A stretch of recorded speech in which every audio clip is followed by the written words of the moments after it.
In the early 1850s, the Illuminati held a secret meeting in New York, which was addressed by a British Illuminist named Wright. Those in attendance were told that the Illuminati was organizing to unite the nihilist and atheist groups with all other subversive groups into an international to be known as communists.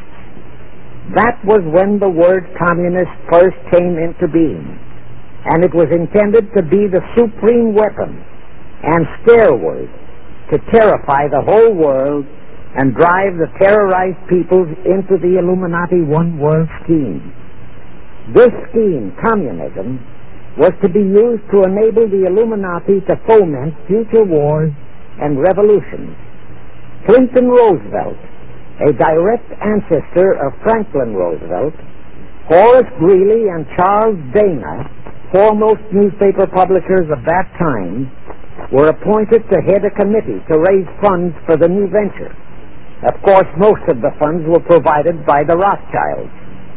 And this fund was used to finance Karl Marx and Engels when they wrote Das Kapital and the Communist Manifesto in Soho, England. And this clearly reveals that communism is not a so-called ideology, but a secret weapon, a bogeyman word to serve the purpose of the Illuminati. Weishaupt died in 1830, but prior to his death he prepared a revised version of the age-old conspiracy, the Illuminati, which under various aliases was to organize, finance, direct, and control all international organizations and groups by working their agents into executive positions at the top. In the United States, we have Woodrow Wilson, Franklin Roosevelt, Jack Kennedy, Johnson, Rusk, McNamara, Fulbright, etc. as prime examples. In addition, while Karl Marx was writing the Communist Manifesto under the direction of one group of Illuminists, Professor Karl Ritter of Frankfurt University was writing the antithesis under direction of another group. The idea was that those who direct the overall conspiracy could use the differences in those two so-called ideologies to enable them to divide larger and larger members of the human race into opposing camps so that they could be armed and then brainwashed into fighting and destroying each other, and particularly to destroy all political and religious institutions. When Mazzini died in 1872, Pike made another Italian revolutionary leader named Adrian Lemmy his successor. Lemmy, in turn, was succeeded by Lenin and Trotsky, then by Stalin. The revolutionary activities of all those men were financed by British, French, German, and American international bankers, all of them dominated by the House of Rothschild. We are supposed to believe that the international bankers of today, like the money changers of Christ's day, are only the tools or agents of the great conspiracy, but actually they are the masterminds behind all of it. While the general public has been brainwashed by all the mass communications media into believing that communism is a movement of the so-called workers, the actual fact is that both British and American intelligence officers have authentic documentary evidence that international liberals operating through their international banking houses, particularly the House of Rothschild, have financed both sides in every war and revolution since 1776. Those who today comprise the conspiracy, the CFR in the United States, direct our governments, whom they hold in usury through such methods as the Federal Reserve System in America, to fight wars such as Vietnam, created by the United Nations, so as to further Pike's Illuminati plans to bring the world to that stage of the conspiracy when atheistic communism and the whole of Christianity can be forced into an all-out Third World War within each remaining nation as well as on an international scale.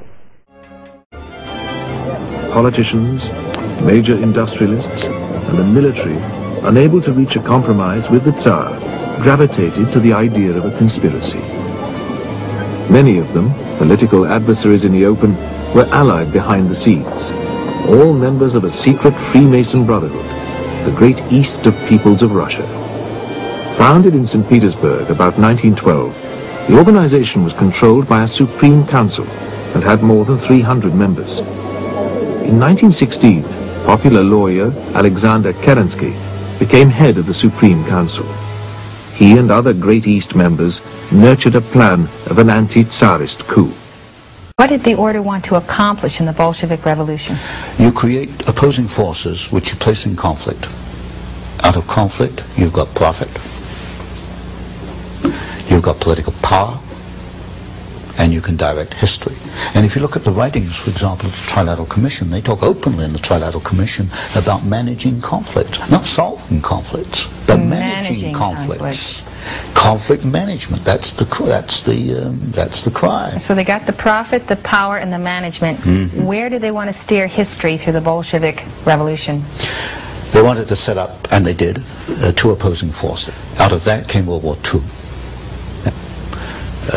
There were logical steps in the process. They used the same bank, Guaranteed Trust Company, as the conduit for the financing of Hitler, and also as a conduit for financing, and also the early days of the Russian Revolution. In fact, in Russia, Soviet Russia in 1923, a vice president of Guaranteed Trust Company was the foreign director of the Ruscom Bank, which was the first Soviet overseas bank that was set up. They were that close in those days.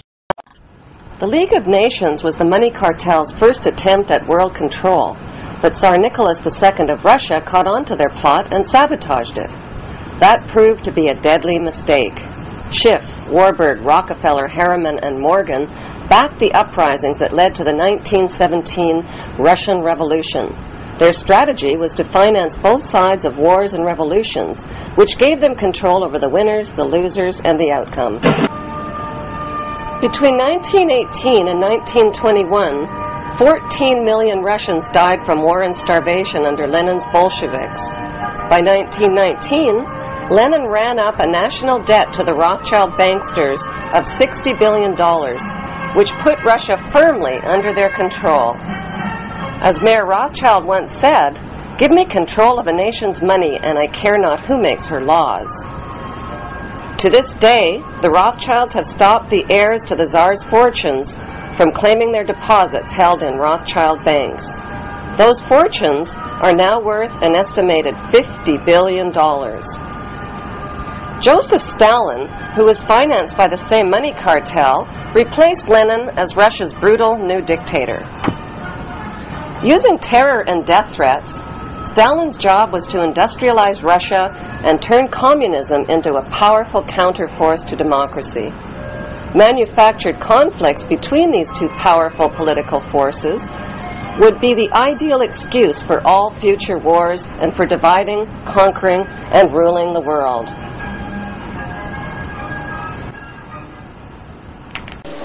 But profits were not the only motive. There was also revenge.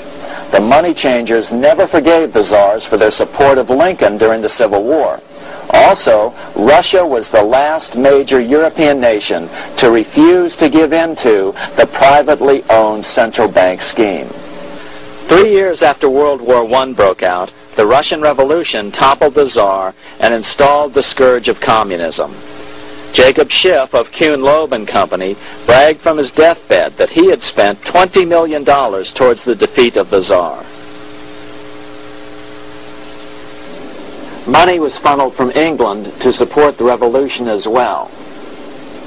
Why would some of the richest men in the world financially back communism, the system that was openly vowing to destroy the so-called capitalism that made them wealthy? Researcher Gary Allen explained it this way. If one understands that socialism is not a share of the wealth program, but is, in reality, a method to consolidate and control the wealth, then the seeming paradox of super-rich men promoting socialism becomes no paradox at all. Instead, it becomes logical, even the perfect tool of power-seeking megalomaniacs. Communism, or more accurately socialism, is not a movement of the downtrodden masses, but of the economic elite. As W. Cleon Skousen put it in his 1970 book, The Naked Capitalist, power from any source tends to create an appetite for additional power. It was almost inevitable that the super-rich would one day aspire to control not only their own wealth, but the wealth of the whole world. To achieve this, they were perfectly willing to feed the ambitions of the power-hungry political conspirators who were committed to the overthrow of all existing governments and the establishments of a central worldwide dictatorship. but what if these revolutionaries get out of control and try to seize power from the super-rich? After all, it was Mao Zedong who in 1938 stated his position concerning power. Political power grows out of the barrel of a gun. The Wall Street, London axis elected to take the risk. The master planners attempted to control revolutionary communist groups by feeding them vast quantities of money when they obeyed and contracting their money supply or even financing their opposition if they got out of control. Lenin began to understand that although he was the absolute dictator of the new Soviet Union, he was not pulling the financial strings. Someone else was silently in control. The state does not function as we desired. The car does not obey. A man is at the wheel and seems to lead it, but the car does not drive in the desired direction. It moves as another force wishes.